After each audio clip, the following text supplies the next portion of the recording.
Thanksgiving is a holiday packed with cherished family traditions, but there's always room to experiment, right? So here are 5 tips for a better Thanksgiving through chemistry. For generations, dry, cardboard-like turkey was the norm. Then along came brining. This pre-roasting step involves giving the turkey a cold and salty bath for several hours before putting it in the oven. What chemical process can we thank for this juicy turkey? Osmosis. For more, here's food writer Harold McGee. A liquid on the outside of the turkey meat that's high in salt will draw fluid out of the turkey breast because the concentration of salt is higher outside than in, which you might think would actually dry the meat out.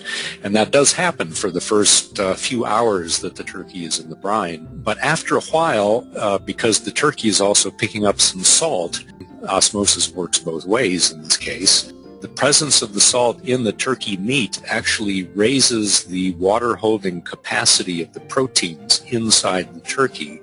And so the flow of moisture actually reverses and the turkey begins to pick up moisture. Also on the menu is an array of fall produce packed with nutrients. But what happens to the nutrients when they're baked, roasted, or boiled?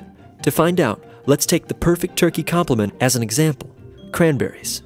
These deliciously tart berries are touted for their high levels of antioxidants, which research suggests have anti-cancer and heart health benefits. But according to an article in the Journal of Agricultural and Food Chemistry, the steps that turn raw cranberries into cranberry sauce and juice affect the amounts of antioxidants. Blanching, or heating the berries for about 3 minutes, lowered levels of a group of antioxidants called anthocyanins, and bumped up the amount of flavonols. But pressing the berries caused the greatest loss of these molecules, some of which get tossed out with the skin and seeds at this step.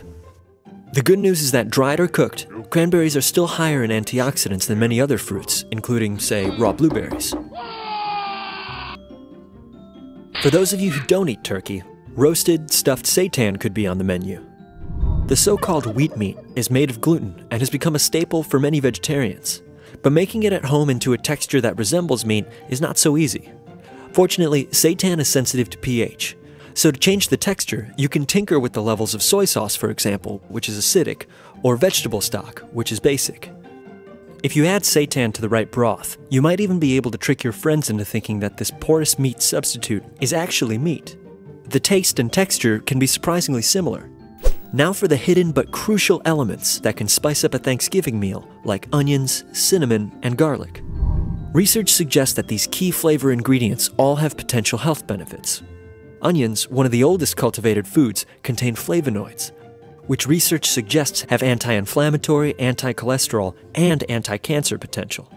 The essential pumpkin pie spice cinnamon has been found to have antibacterial effects thanks to compounds called E-cinnamaldehyde and proanthocyanidins. It also has anti-diabetic properties.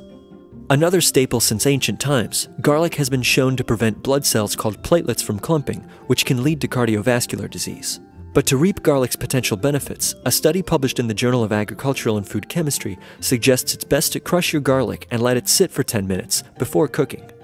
This releases an enzyme called allinase, which helps create anti-clumping molecules called thiosulfonates. So you enjoyed a delicious meal and capped it off with some pumpkin pie. Now, it's time for the aftermath. For some, that means heartburn. When you eat, your stomach produces acid to digest the food. The more you eat, the more acid your body produces. Luckily, there's a remedy to counter this digestive overdrive: antacid. Antacid is actually a base, so when you take it, you're causing a neutralization reaction in your stomach. Here are 3 antacids at work. When you add these bases to acid, the hydrogen ion from the acid and the hydroxide from the base forms water and a type of salt. Though this eases the heartburn, it does have a negative side effect: gas. And that carbon dioxide comes out, you guessed it, as a burp. So before heaping seconds or thirds onto your plate, keep the aftermath in mind. Or at least bring some Tums to the table.